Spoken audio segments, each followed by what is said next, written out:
it. And so I really try to talk to people about thinking about your investment in the community in terms of three ways: your time, your talent, and your treasure. It's not just about the person who's giving the most money. It's not just the McKinsey Scotts and the Bill Gates in the world. Like, they're doing great things, and that's amazing. But it's also, how are children thinking about having birthday parties where the gifts are maybe not going to them, but going to a children's shelter, right?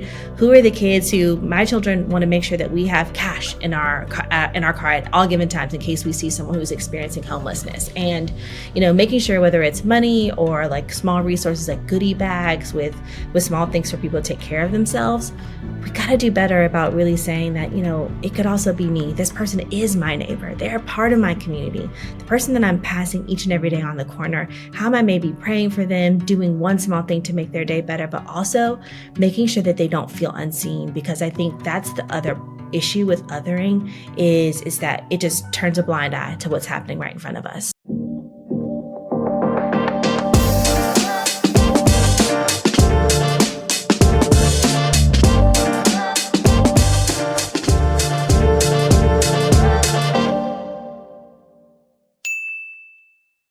All right, guys, welcome back to a brand new episode of the Hart Hustle podcast. I'm incredibly excited today because I have Kristen Murphy here today.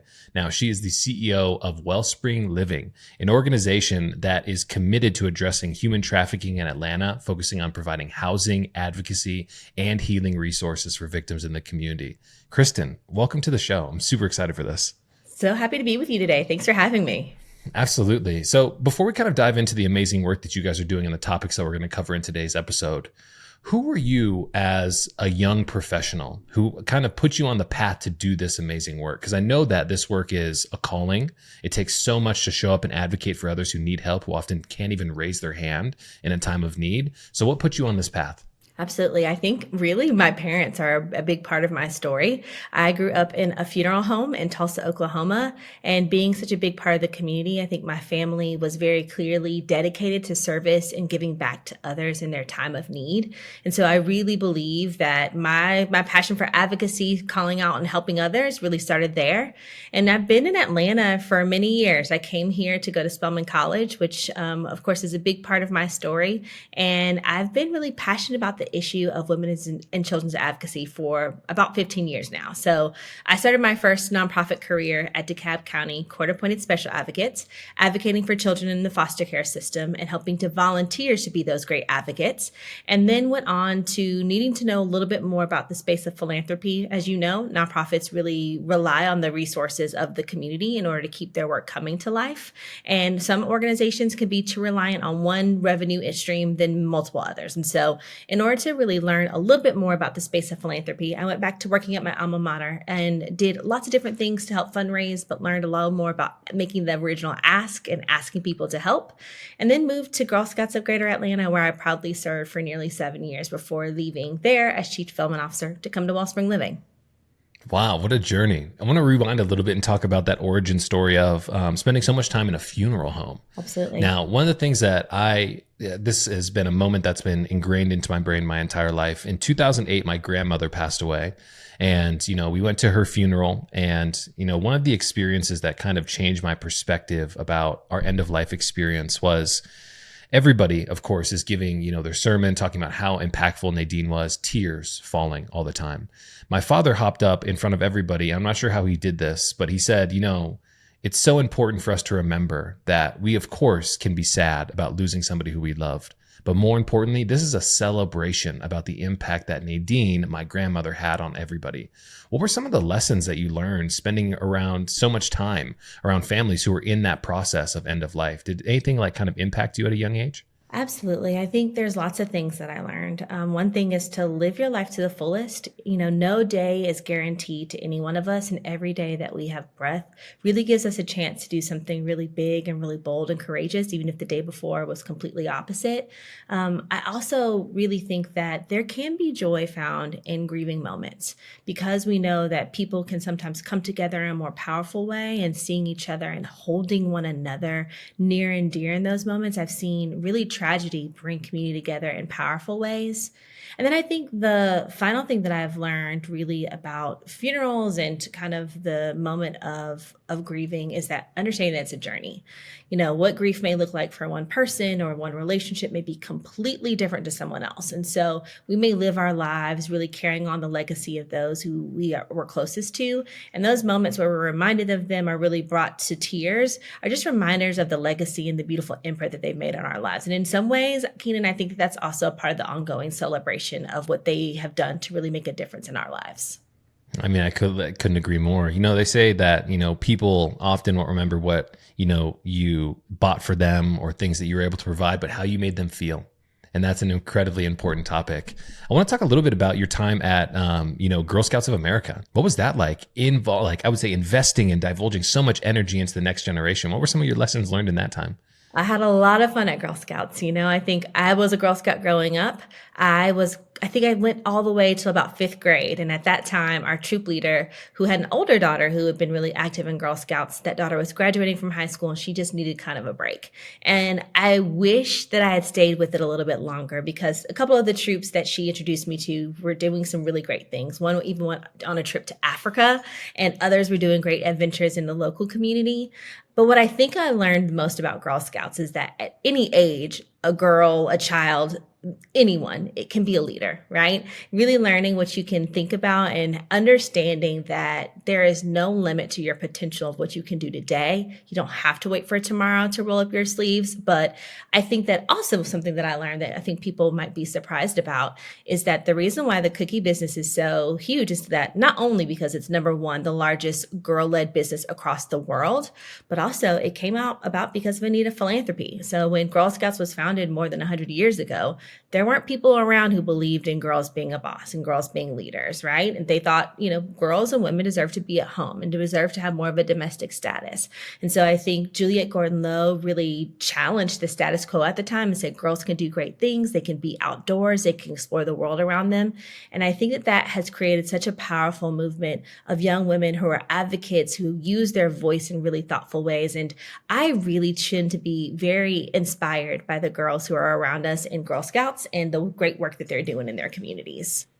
I have a step niece right now. Her name is Sydney, and she's 11 years old, and she's going through her Girl Scouts process. And I just got the emails this year about all the cookies. Oh, yeah. And she came to me and said, hey, Uncle Keaton, I really want you to invest into this because I think I can be the best saleswoman here in the entire region of Nevada. And I was like, this is the spark that I love seeing in our younger generation, which is so cool.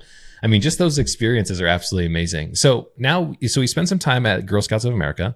Now we make the pivot, right? And we're going to start, being the leader at Wellspring Living. Why was it this organization that attracted you to do the work that you're doing? Yeah, I think after having about 10 years in service and commitment to the community, I realized that women and children was something that I was most passionate about. I realized that there is a way to dig deeper. I'd heard really about the issue of trafficking originally when I was at DeKalb Casa, understanding that children who are in the foster care are at great risk of falling into victims in this industry. And I think not only did it scare me, but it gave me the inspiration to want to do something about it. I went ahead and learned a little bit more about the issue of trafficking also through Junior League of Atlanta, which brings other women who are in the community and want to be really involved in doing something really great and something powerful. And so from those couple of instances, I said, this is maybe a dark topic. It's one that I am not as familiar with, but it is one that I think that I have been led to, have been called to lead and have the opportunity to really help to dig deeper. And what a powerful moment when we are like in the middle of a capital campaign or trying to expand our services, but also realizing that Wellspring Living fortunately isn't doing this work alone anymore. So how can we really think thoughtfully about creating more partnerships and more opportunity to take the work that we do and really do something even more special with it? So I think that it was a bit of a surprise, but also kind of called upon things that had come up before me earlier in life and just gave me a different opportunity to explore the topic.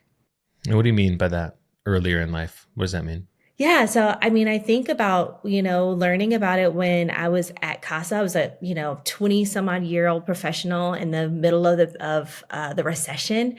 I think that I was overwhelmed by the amount of children that I saw coming into the courtroom day in and day out, due to cases of abuse, neglect, and just overall despair. Those same children who were in court for those issues were also the same ones who were coming in for smaller crimes, right? Whether it was burglary, theft, things like that. The issue around trafficking it helps me to understand that traffickers are not, trying to kind of kidnap your kid. They're really preying upon those vulnerabilities. They know to look for those who don't have stable housing. They know to look for those who have experienced mental health or other physical abuse issues in their household. They know that they're looking for someone who may be isolated and alone, and they know that they can prey upon them and they can do something to take advantage of them. When we think about trafficking being maybe the second largest illegal trade in the U.S., we know that it's very lucrative and there's many different ways and tactics, but there's also many different solutions. And hopefully being on the right side of justice here is something that can be powerful for not only myself, but also for others in the community. I think it's really important to hit on that community topic because often when we think about human trafficking, I think from my personal perspective and many of the people I've talked to, they have the perspective that this is happening in another part of the world, right? This is happening in Southeast Asia. This is happening in Africa. This is happening in, displaced countries that are going through wartime. But these things are happening in our local community. So why do you feel like it's so difficult for so many people to recognize this is an us problem here, right now, today? I think because it's hard to talk about. No one wants to talk about the issue, the real reality of child sexual abuse that is running rampant in our country, and that to think that people are taking advantage of children is just difficult to really bear. But I think it's the unfortunate reality. And until we open our eyes very, very thoughtfully to this issue, there's no way we can do anything really about it. And I think that we've done a really great job of talking about the issue in places like Thailand and in India and really understanding that very thoughtfully. But there's more that we can do here. And I really am hoping that more people will use their platforms like you are today to create a little level of exposure to this conversation, to bring people a little bit closer and to understand that unfortunately, trafficking is something that has likely touched every single zip code across the United States. We know that's the case in the state of Georgia, and we know that we have great champions who want to be a part of the solution, but there are buyers and traffickers everywhere that are trying to say, well, we also have a stake in this space as well. And I think that I'm going to use this word in a little bit of a different way, or this phrase. We have so many attack vectors, right? Where people can come at us to be able to persuade us in different ways. I heard an amazing analogy that kind of opened up my eyes to this about the internet, right? Now, the analogy was given, would you ever allow for a window to be on your child's crib where at any point in time, an advertiser or somebody could peer through the crib of your child and show them images that we don't truly understand nor control?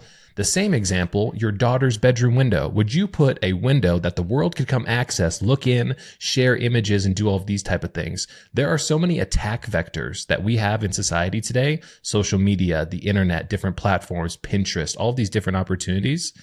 So how do we kind of get everybody abreast on what threats these actual platforms do suggest to our youth, especially when it comes to those, traffickers taking advantage of people who are displaced, isolated, lonely, XYZ? Absolutely. I think one is educating ourselves about the platforms and the spaces where our children are online. I think even before we have a 14-year-old in our house, our daughter, who somewhat runs the roost these days. But before we gave her a phone at 13 years old, we had a lot of conversations, a series of conversations actually, about what are the rules? Why are they so important? Why is it also really key for her to give her phone to us every evening? It does not stay in her room overnight. And why we will also be checking her phone on random moments. I think the horrible things that I've seen for more than a decade really show me that often we are just leaving children too much alone and too much in their own space and I guess playground in many different ways. But you're totally right. Whether it's a phone or any other device, we are giving them access to so many different apps and spaces and media where they are learning very quickly different things that are not necessarily supposed to be available to them. They are exposed, unfortunately, to things that, may cause them great harm. And they're exposed to people who don't mean them any good. And so when I talk to people, I try to say, you need to keep an eye on your child's phone. You need to have those rules and be clear about what the expectations are, but you have to lean in. You have got to, first and most importantly, create a space of trust in your house. We need to know that our children can come to us when anything happens, not shaming them for the things that they do wrong, not making them afraid of police and what may happen to them. I think we've talked so much about child sexual abuse material and the things that kids pass back and forth in a space of fear that it also may prohibit them from coming to us when someone has taken a private photo of theirs and wants to do something bad with it. And I think we've got to really dismantle that conversation and be really thoughtful about how we talk to children and say, no matter what happens, no matter what the situation is, I'm always here for you. And I think it's also about breaking it down to their age level, right? So when I think about when our child was in elementary school and was in her first kind of overnight experiences, we'd have conversations about like, what's the rose and what was the thorn of that experience? Tell me what was the highlight and what's the thing that you would want to do less of? Really kind of breaking it down to an everyday conversation that we would normally have about school to also having that same conversation about overnight experiences was to create a space where we were having thoughtful dialogue in ways that she could understand and can express where maybe there's not quite language for them to understand what they want to say. So I'd say it's about a couple of things. I think it's about monitoring, understanding that that's really important, but also not overlooking the importance of trust and communication on every given day and daily basis. I mean, there's a real element here of accountability that we have to take as elders in our community, right? Because our younger generations are exposed to so many different opportunities. You said, in that statement, you said, we give our children access to the world. But what it seems like what we've really done is we've given the world access to our children. Say that again. Which is a small little shift, right? That makes all the difference. So what is the responsibility on our parents, right, to be able to have these conversations? Because one of the common topics, when we feel uncomfortable as adults in breaching some of these conversations, it's not like the conversations are not being held. Somebody else is going to have this conversation for you in replacement of you for your child. It's true. I think the answer I have to that is that we have to have courage. We have to demonstrate an unwavering commitment to protecting our children, not only in our house, but in their friendship circle. I think my daughter may be embarrassed sometimes. Maybe my son will eventually one day be embarrassed about the topics and the conversations that we have. But I really want them to understand that there's nothing that can be off topic here in our house, right? There is nothing that is unsafe to be discussed in our house. And whether that's for you, your friends, we are all a part of doing this together. But it really starts by being vulnerable, by also being honest about some of the things that we've experienced in life and some of the moments where we maybe have been able to be taken advantage of. Actually, that reminds me of something, if you don't mind me sharing. Yeah, let's go. When I first came to Atlanta, I was from Tulsa, as I shared, and I remember that I wanted to be a model and had thought about it for some time. There was an opportunity for me to go, I think I found an ad in Craigslist, which was a free publication that was available everywhere before it went online. And I found a photographer who wanted to take pictures of people. And so I was like, yeah, absolutely. I want to build my portfolio. I want to have my own pictures. And though my parents communicated with that photographer and talked to them throughout my journey to their place, at any given point, the pictures that we took could have taken a left turn, right? At any given point, as someone who was a naive 18-year-old, right, I could have really exposed myself in a way that could have made great damage upon my legacy and the image that I'm thoughtfully creating today. And I think that's just kind of sad, but true reality that's happening now, but it's happening even more easily thanks to the growth and the expansion of technology. I mean, when you said in our previous conversation, right, we might know where a private photo starts, but once it gets onto the internet, that digital footprint can go anywhere across the globe. And it's so important to recognize that. So having these responsible, thoughtful, intentional conversations with our children about how they can protect their digital image is something that I think is really important because, I think we've gotten into the place over the recent years. It's crazy to think about how social media really popped up 12 years ago, right? 2012, Instagram, everything drops. Yeah. Our world has changed dramatically. But what I often think about is previous generations had the opportunity to say and laugh about this. I'm so glad I wasn't a part of your generation because we didn't have Snapchat. We didn't have Instagram. We didn't have people documenting everything. It seems like we've gotten into the state where it's easy for us to overshare. So how do we establish those boundaries, right? Which is so tough when we're told we need to document and post everything everywhere. Absolutely. And I think that everybody's different. I think we've kind of created this space of fandom by with great like YouTube creators who create and inspire others. My kid was buying all kinds of Ryan's World toys thanks to the videos he was watching kind of nonstop.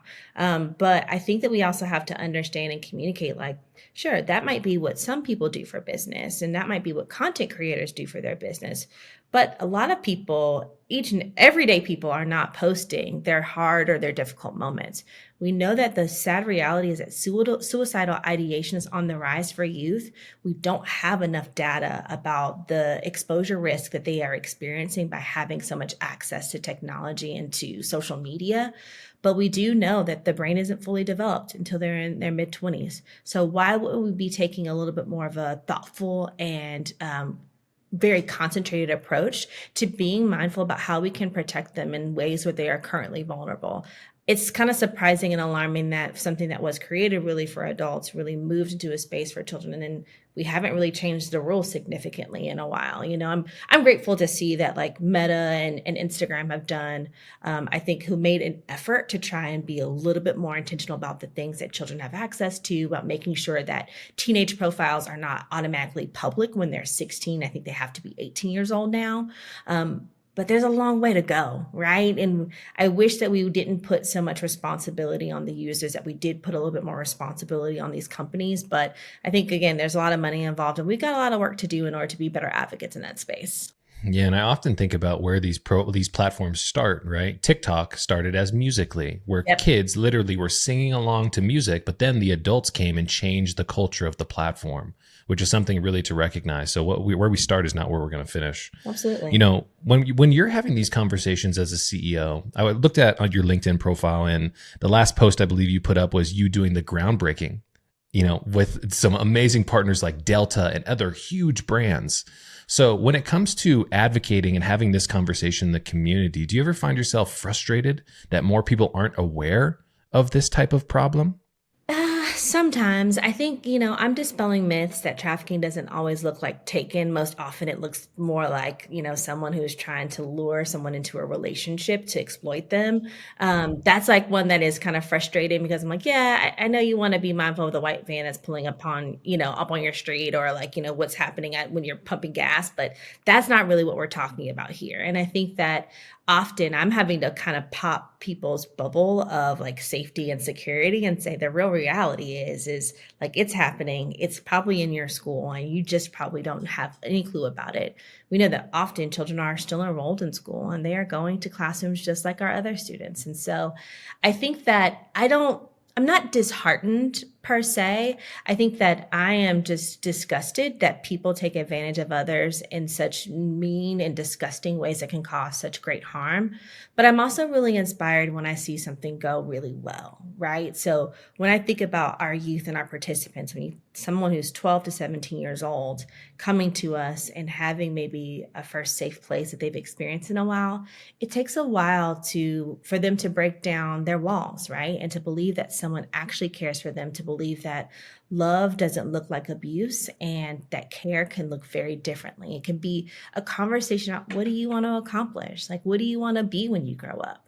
And then creating spaces and opportunities for them to have great relationships, to be on college tours, to go on field trips and experiences where they're learning from others. Like, those are the special moments that really kind of give me great hope. And so though I can get frustrated sometimes, I think I am thankfully surrounded by more moments of opportunity and more opportunities that, I think we can just get more people involved and how we can really inspire, those around us to create a revolution.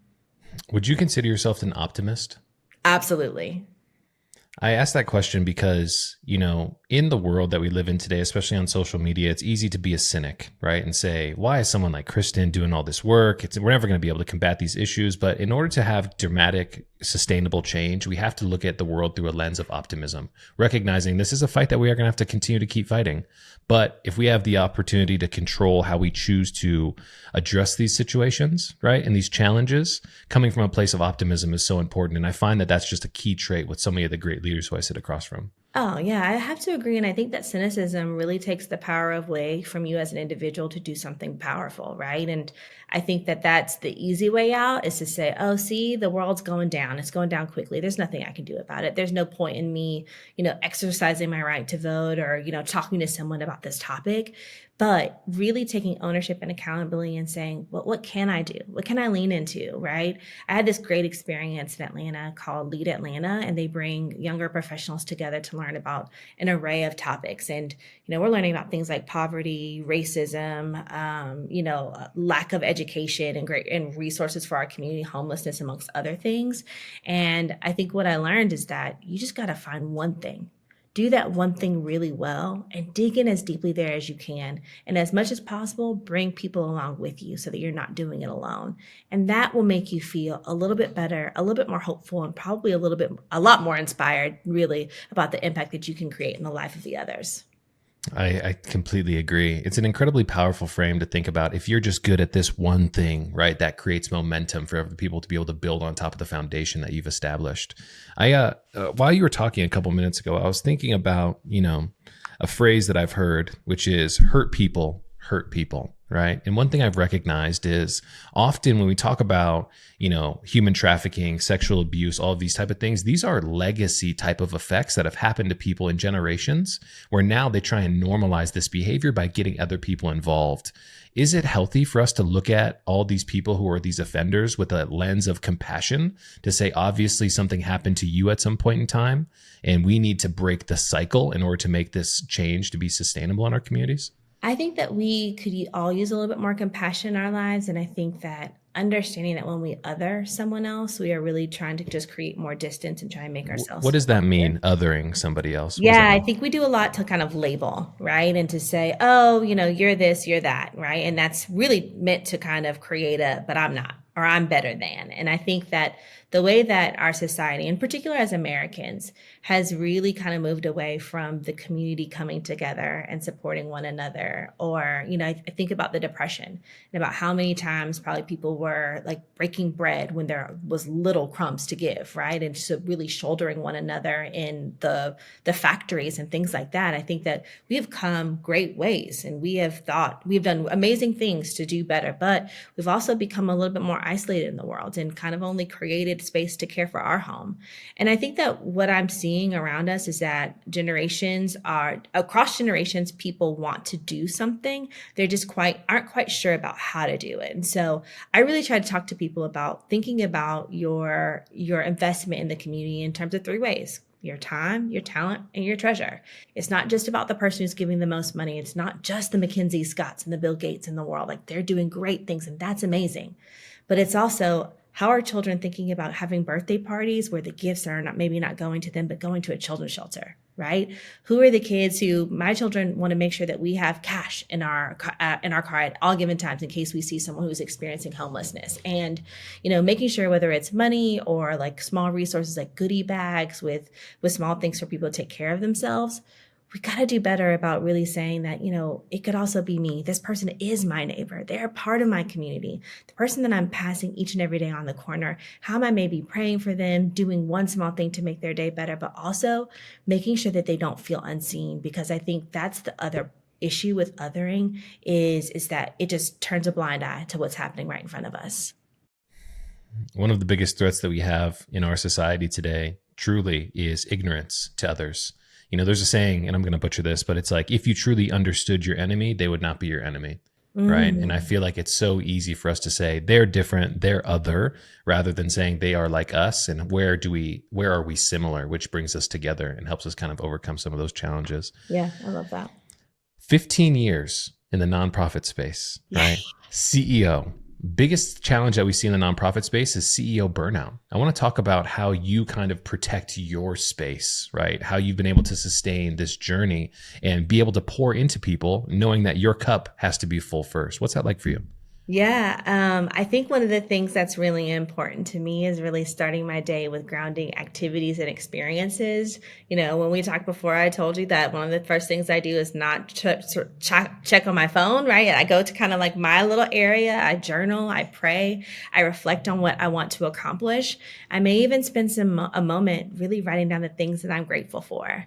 You know, I was listening to actually another podcast, Super Soul Conversations with Oprah, and one of the things that she learned about the space of gratitude and researchers found is that even as we are elderly, if we put on a 1 minute timer and talked about the things that we're grateful for from the day prior, it can make incremental differences in our level of joy that we experience on a daily basis. And I think that we don't spend enough time kind of reflecting on the good things and holding on to the hard things. And so I think the first thing that I do is spend some time by myself, really thinking about what's important to me, what I want to accomplish, what are maybe some of the things that I'm really proud of. And then also surrounding myself with great people. You know, I have been really fortunate to have an amazing sisterhood, but also network of friends across the community that I'm cheering on and they're cheering for me. And so when they come to mind, I'm checking in on them. I'm scheduling routine conversations, finding time for us to catch up. And I'm also finding some time to unplug. You know, I think I have a problem, just like many other leaders, of perhaps being email addicted, on that phone a little bit too much. So trying to find great ways to create thoughtful boundaries and to be away from the work and really being thoughtful about pouring into myself and what I need. Intentionality there is so important. If we could go back 15 years and we had an opportunity to sit across from Kristen and you could give her advice on how she not needed to navigate the next 15 years of a professional career, what would you kind of really try and instill into her? Oh, I think I'd say things like, you know, don't give up, right? This path to what you want to accomplish may feel difficult and may feel arduous at times, but every obstacle is giving you an opportunity. And how you really take those opportunities and lean into them is going to be something truly transformational. I also really think that spending time really cultivating my own, I guess, board of directors or network of people who inspire me was really important. And I'd say spend some good time with those people, learn from their experiences, see what they have to share, and take that seed and plant it somewhere else for someone else to learn and grow from. So those are the two things I'd say. I love that. And the one thing I've recognized about this journey, right, is time flies. And, Yeah, you know, challenges that we think are insurmountable today, when we look back, we're going to be on a different mountaintop and be looking back down at that challenge and say, look how much I've grown, right? And leaning absolutely. into that process Absolutely. is super important. So one of the traditions we have here on the podcast as we kind of put the wheels down to land is our previous guest wanted to ask you a blind question. Now, this Yes. came from an amazing young entrepreneur. His name is Zach Clark. He is the CEO and founder of a nonprofit in California called the Home More Project, Okay. where he's helping create backpacks for homeless people that are hard shelled plus have a solar panel on them so they can keep connectivity to their cell phones, That's which is really awesome. powerful. And he wanted to know, what is the one thing that you are most excited about in 2025? Ooh, one thing. God, that's a good one. I'm like, all right now.